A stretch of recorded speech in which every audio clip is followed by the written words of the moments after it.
अस्सलामुअलैकुम मेरे प्यारे सब्सक्राइबर्स, कैसे हो आप सब। आई होप आप सब ठीक होंगे। आपका अगर रिसेंटली ब्रेकअप हुआ है, आप मूव ऑन नहीं कर पा रहे हो, तो ये वीडियो आपके लिए, इसे लास्ट तक ज़रूर देखना है और मेरे चैनल को सब्सक्राइब करना मत भूलना। तो शुरू करते हैं, how to move on from someone you love. Okay, step number 1, journal. आप डेली जर्नल करो, लिखो जो भी आपके माइंड में आ रहा है। और बहुत सारी ऐसी मिस्टेक होंगी जो आपने की, आप उसको लेके बहुत गिल्टी फील करते हो, जो आपको लिखना या बोलना भी अच्छा नहीं लगता, उसको लिखो। जितना भी बुरा फील हो रहा है, जितना भी खुद खुद पे उस गलती की वजह से गुस्सा आ रहा हो, निकाल दो। और कभी कभी आपको शायद जर्नल करने का मन ना हो, तो आप यहाँ एक काम कर सकते हो। आप छत पर जाओ, वहाँ बैठो और जो भी बोलना है वो सब बोल दो। आप सोचो कि अल्लाह सुन रहे हैं, जितना भी गुस्सा है, हर्ट है, बोल दो। इससे आपको बहुत रिलैक्स फील होगा और इससे क्या होगा, आपको कभी जर्नल करने का कोई प्रेशर फील नहीं होगा। समटाइम्स जर्नल करना मुश्किल लगता है, बहुत लोग कर लेते हैं ईज़िली, बहुत लोग नहीं कर पाते।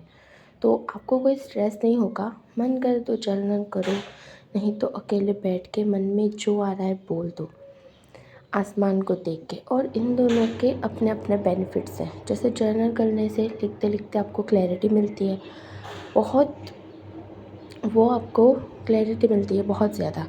आपको जर्नल करने से ही मालूम चलेगा। और आसमान में देख के बात करने से आपको अल्लाह की एक प्रेजेंस फ़ील होती है।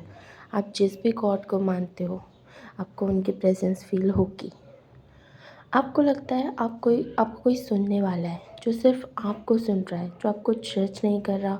और आपको मालूम ही है एक टाइम के बाद, जैसे आप फैमिली में कोई हो या दोस्त हो जिससे आप ये सब शेयर करते हो, वो भी आपको सुनना पसंद नहीं करते। और ये बहुत दिल दुखाता है। आपके फ्रेंड पे भी आपको गुस्सा आने लगता है कि यार मैं इतना दुःख में हूँ और कोई मुझे सुन नहीं रहा। और ऐसे दिल में आता है कि अब मैं किसी से कुछ शेयर नहीं करूँगा। बट जब आप डेली थोड़ी देर बैठ के बातें करते हो आसमान को देख के, आपको अपने क्रिएटर के साथ आपका एक कनेक्शन बिल्ड होता है। आपको धीरे धीरे सिक्योर फील होता है कि कोई है जहाँ जाके मैं सब कुछ बोल सकता हूँ, वो मुझे कभी छोड़ के नहीं जाएगा। आपके लिए आप और आपके रब से ज़्यादा मुझे लगता है कोई लॉयल नहीं है। आज शायद कोई सुन भी रहा है, तो वो कल सुनेगा आपकी बात, आपका साथ देगा, आपके साथ होगा नहीं होगा आपको क्या मालूम। बहुत लोगों को मैंने स्ट्रगल करते हुए देखा है कि उनके पास कोई नहीं होता जिनको वो शेयर करें। बट ये एक प्रैक्टिस समझ के आप डेली करना, धीरे धीरे आपकी नीड्स ख़त्म हो जाएगी किसी से शेयर करने की। और जब भी आपको अच्छा नहीं लगे, आप भाग के जाओगे अपने रब के पास और बोल दोगे जो आपके दिल में है। इससे जो आपको नीड महसूस होती है हर टाइम किसी कि कोई होता जिससे मैं कह सकता, या कोई आपको सही से सुनता, इसका जो दुःख है आपको वो होता है, वो भी नहीं होगा। बट ये आपको डेली करना है। और धीरे धीरे एक टाइम के बाद आपको खुद फील, मतलब आप खुद फील करोगे कि आपको किसी की नीड नहीं है। आप दोस्तों के पास फ़न करने जाओगे, ना कि अपने दुःख बताने। कभी कभी अपनी बातें शेयर करना इट्स नॉर्मल, बट डेली तो आप भी किसी को दुःख नहीं सुना सकते ना। और आप खुद किसी का दुःख डेली नहीं सुन सकते। तो चिल करो, इसका मतलब ये नहीं है कि आप जर्नल मत करो, उसकी भी हैबिट धीरे धीरे डालनी ही है, बट आपको प्रेशर नहीं लेना है। ओके, स्टेप नंबर 2,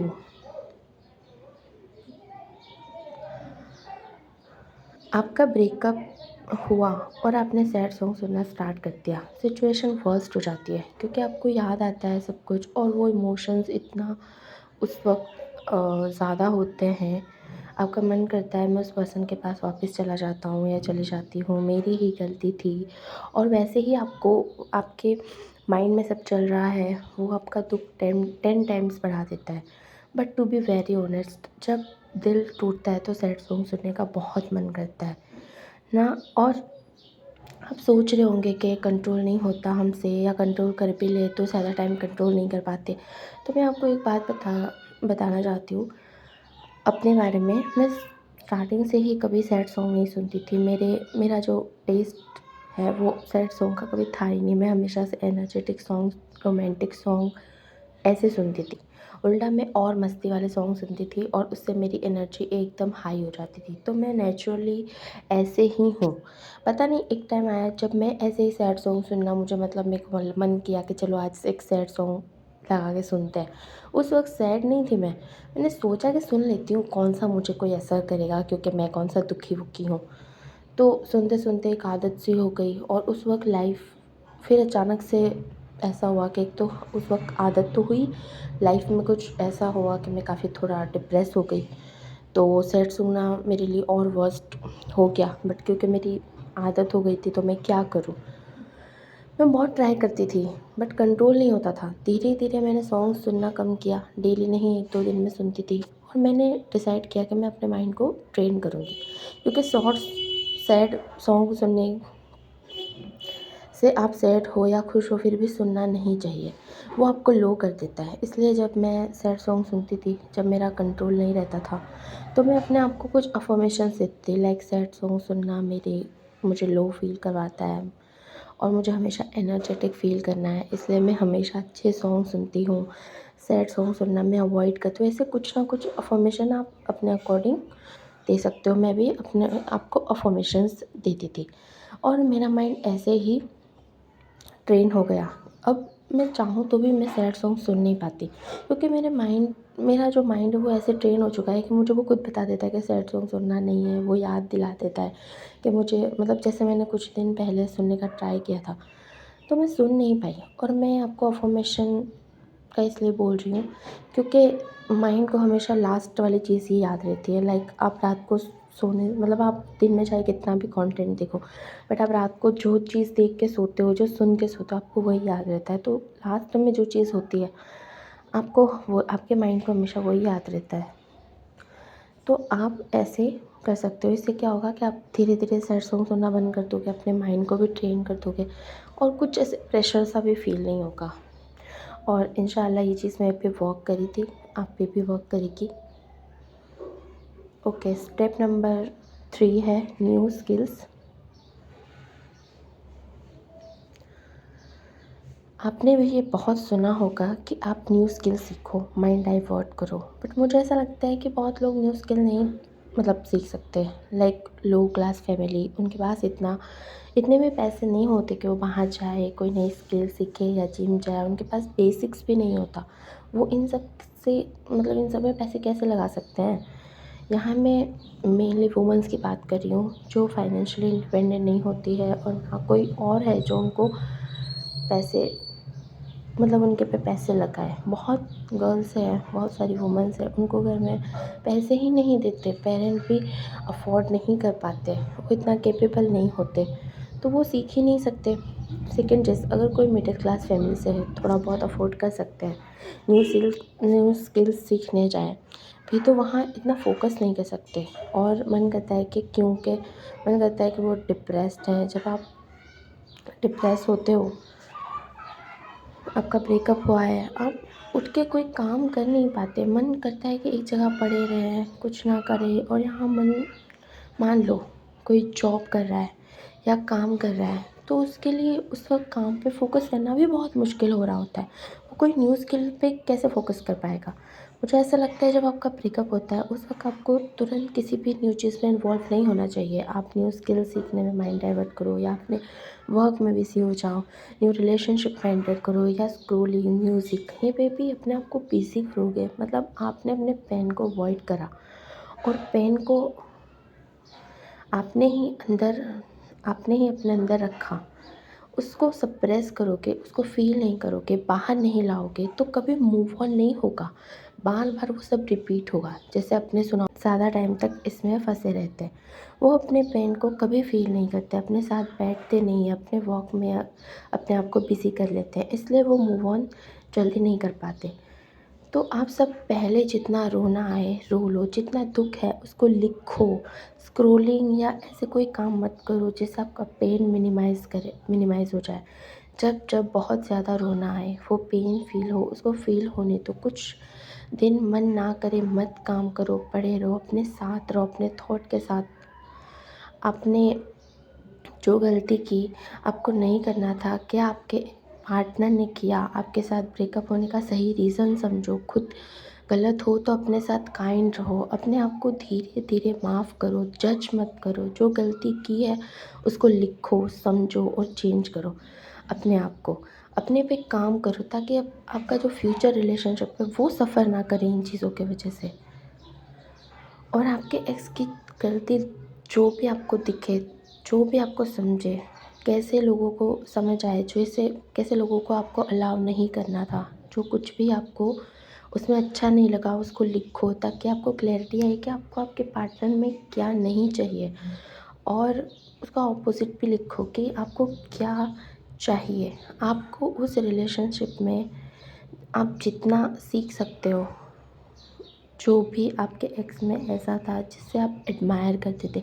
कभी-कभी हम दूसरों में हम वो एडमायर करते हैं जो हमें अपने अंदर नहीं दिखता। अगर कुछ ऐसा है तो आप अपने आप में वो क्वालिटीज़ लाओ। आपको किसी के जैसा नहीं बनना है, आपको अपने आप का एक बेटर वर्ज़न बनाना है। यहाँ मैं ऐसा नहीं कह रही कि न्यू स्किल मत सीखो, बट पहले जितना अपने आप को इन्वेस्ट किया है, जितने इमोशंस, जितना टाइम दिया है, उस पेन को फ़ील करो। सिर्फ़ और सिर्फ़ अपने साथ टाइम स्पेंड करो। मुश्किल होता है उस वक़्त अपने साथ बैठना, बट कंप्लीटली मूव ऑन करना है तो ये करना होगा। और जो लोग लो क्लास फैमिली से हैं, जो न्यू स्किल नहीं सीख सकते, अफ़ोर्ड नहीं कर पाते, मोबाइल तो होगा ना, सबके पास मोबाइल होता है। न्यू वीडियो देखो, के सेल्फ़ इम्प्रूवमेंट वाले वीडियो देखो, खुद पे वर्क करो। जिम नहीं जा सकते, अपने घर के बाहर रोड तो है ना, चलना शुरू कर दो। अपनी एनर्जी सही जगह लगाओ, सेल्फ़ डिस्कवरी करो। मोबाइल में आज कुछ भी सीख सकते हो। अपने साथ टाइम स्पेंड करो। अल्लाह से मैं दुआ करूँगी आगे रास्ता वो आपके लिए बना देंगे। स्टेप नंबर 4 है, आपका रूटीन है वो आपकी बहुत हेल्प करता है। अगर आपको पता नहीं है कि आपको अपना टाइम कहाँ लगाना है, मॉर्निंग उठ के क्या करना है, तो आप कभी मूव ऑन नहीं कर सकते, क्योंकि रूटीन होना बहुत इम्पोर्टेंट है। वरना मॉर्निंग उठ के ब्रेकअप के बाद वैसे भी लो फील होता है और कुछ करने के लिए ना होता है। और भी ज़्यादा बुरा लगता है धीरे धीरे अपना रूटीन बनाओ। मॉर्निंग जल्दी उठो, रात को जल्दी सो जाओ, इससे स्टार्ट करो। जल्दी उठना और जल्दी सोना, ये सबसे ज़्यादा मुश्किल है आज के टाइम में, क्योंकि सब लेट नाइट तक स्क्रॉलिंग करते हैं और हैबिट बिल्ड करने में वक्त लगता है। तो आप ये एक हैबिट बिल्ड कर सकते हो। फैमिली के साथ टाइम स्पेंड करो, दोस्तों के साथ टाइम स्पेंड करो, बुक रीड करो। बुक्स बहुत हेल्प करती है, ये आप रीड कर सकते हो, क्योंकि ब्रेकअप के बाद सबसे ज़्यादा लोनलीनेस फ़ील होती है। आप एक पर्सन को अपना टाइम दे रहे थे, अब अचानक से वो सब ख़त्म होता है, बहुत अकेला फ़ील होता है। तो मैं आपको एक लास्ट में एक बुक सजेस्ट करूँगी, आप वो बुक ज़रूर रीड करना। और मुझे ऐसा लगता है कि आपके रूटीन में सेल्फ हेल्प बुक पर रीड करना, वीडियो, मेडिटेशन, नमाज़, अकेले टाइम स्पेंड करना, मॉर्निंग वॉक या जिम या योगा, कुछ भी, ये सब आपको बहुत हेल्प करेगा। तो ये आपको अपने रूटीन में ज़रूर लाना है, चाहे आप हर चीज़ 10 मिनट या 5 मिनट के लिए करो। बाकी आप अपने अकॉर्डिंग बना सकते हो अपना रूटीन। और एक बात स्टार्टिंग में होगा भी, शायद 1 दिन हो, 6 दिन ना हो, बट मुझे ऐसा लगता है कि कंसिस्टेंसी ये नहीं है कि आप डेली उठ के करते हो। कंसिस्टेंसी ये है कि हफ्ते में अगर आप 3 दिन करते हो, 4 दिन आप नहीं करते हो, स्टिल आप कंसिस्टेंट हो। और इससे क्या होगा, आपका धीरे धीरे एक रूटीन बिल्ड होगा। लोगों को, क्योंकि बहुत लोग हफ्ते में, और मेडिटेशन या कोई और प्रैक्टिस 10 या 15 मिनट से स्टार्ट करो। जैसे जैसे अच्छा लगे आप खुद टाइम बढ़ा दोगे। तो प्लीज़ अपना एक रूटीन बिल्ड करो। स्टेप नंबर 5 है, लाइफ में जब कुछ समझ ना आए तो surrender your self to Allah. और मतलब तुम्हारी लाइफ तुम्हारी अकॉर्डिंग नहीं चल रही है। लोग तुम्हें धोखा दे रहे हैं, दोस्त छोड़कर जा रहे हैं, फैमिली नहीं समझ रही है, तुम्हें खुद कुछ समझ नहीं आ रहा है, अपने पे ट्रस्ट नहीं कर सकते, अल्लाह पे ट्रस्ट करो। अगर हो भी, मैंने जो भी आपको बताया उसमें कुछ भी ना कर पाओ, हारा हुआ महसूस हो, ऐसा लगे कि नहीं हो पा रहा है, नहीं समझ आ रहा है, कहाँ जाऊँ, क्या करूँ, तो अल्लाह के पास जाओ, नमाज़ पढ़ो, अल्लाह से बातें करो, उनसे दुआ करो, चैंटिंग करो और अल्लाह से हिम्मत मांगो। उनसे कहो कि तुम्हें रास्ता दिखाए। जब कुछ समझ ना आए, सब कुछ ख़त्म हो जाए, ऐसा फ़ील हो कि अब कुछ नहीं हो सकता, मैं कुछ नहीं कर सकता, हारा हुआ सा महसूस हो, किसी की भी बहुत ज़्यादा याद आ रही हो, उस वक़्त जब आपको तकलीफ़ होती है, उस वक़्त दुआ करो। मेरी लाइफ़ में एक टाइम आया था जब मुझे लगा कि अब मैं कुछ नहीं कर सकती, मेरे दोस्त सारे मुझसे अलग हो गए हैं, फैमिली में भी ऐसा कोई नहीं था जिससे मैं क्लोज़ हूँ, और मेरे करियर में भी कुछ नहीं हो पा रहा था। जब कुछ भी नहीं हो पा रहा था, बस पूरा दिन बेड पे पड़े रहना, रील्स स्क्रॉलिंग करना। मैं भी सेल्फ़ हेल्प वीडियो देखती थी, पर उठ के कोई एक्शन लेने की मुझ में हिम्मत नहीं होती थी। अंदर ही अंदर दुःख होता था, दिन जा रहे हैं, मैं कुछ नहीं कर पा रही हूँ। फिर मैंने सब अल्लाह को सरेंडर कर दिया। खुद को क्रिटिसाइज़ मैंने अपने आप को इतना क्रिटिसाइज़ किया है कि मैं क्यों एक्शन नहीं ले पा रही हूँ, क्यों मैं वीडियो देख के भी अपने आप की हेल्प नहीं कर पा रही हूँ, क्यों मैं हिम्मत नहीं कर पा रही हूँ। बहुत कोशिश करने के बाद भी मुझे जब कुछ नहीं समझ आया तो मैं नमाज़ पढ़ने लगी। वो भी मैं एक टाइम पढ़ पाती थी, कभी तो वो भी नहीं हो पाता था, तो चैंटिंग करती रहती थी, छत पे आके बैठ जाती थी, अल्लाह से बातें करती रहती थी, हिम्मत मांगती रहती थी। ट्रस्ट मी धीरे धीरे अल्लाह ने मैजिक सा कर दिया। 2024 में सितंबर की बात है, मैंने अपनी सेल्फ़ इम्प्रूवमेंट की जर्नी स्टार्ट की थी। जब आज मैं अपने आप को देखती हूँ तो बिलीव नहीं होता कि मैं इतना चेंज हो गई हूँ, और उस वक़्त दोस्त नहीं थे, और होते भी थे तो कोई उनमें सपोर्ट नहीं मिलता था। फैमिली का कोई इमोशनल सपोर्ट नहीं था, सिर्फ मैं और अल्लाह। और रिलेशनशिप में जब आप होते हो तो एक एहसास होता है कि कोई है, और ब्रेकअप के बाद कोई नहीं है, अब मैं अकेला हूँ, ये फीलिंग बहुत आती है। और आप मिस भी वही करते हो कि अब मैं बातें कैसे शेयर करूँगी, कैसे शेयर करूँगा। बट अब आपका कोई था से मैं हूँ का सफ़र शुरू हो चुका है। अब कोई नहीं है, आप खुद हो। जब कोई नहीं होता है आपके पास, तो आप खुद होते हो, और आप आपके साथ हमेशा रहते हो। और ट्रस्ट मी, सबसे ज़्यादा आपके लिए आप ही तो लॉयल होते हो। मैंने आपको पहले भी यही बताया ना, आप नहीं। और जब आप दुनिया में आते हो और दुनिया में जाने तक आप ही आपके साथ रहते हो। अब किसी के साथ नहीं, आप अपने साथ रहने का ट्राई करो। तो कुछ हो ना हो आपसे, आप दुआ करो, अल्लाह से हिम्मत, रास्ता, गाइडेंस मांगो। इंशाअल्लाह जैसे मुझे रास्ता दिखाया है आपको भी दिखाएंगे। ओके मेरे प्यारे सब्सक्राइबर्स, मैं मिलती हूँ आपसे नेक्स्ट वीडियो में। तब तक आप अपना बहुत ख्याल रखें और खुश रहें। अल्लाह हाफिज़।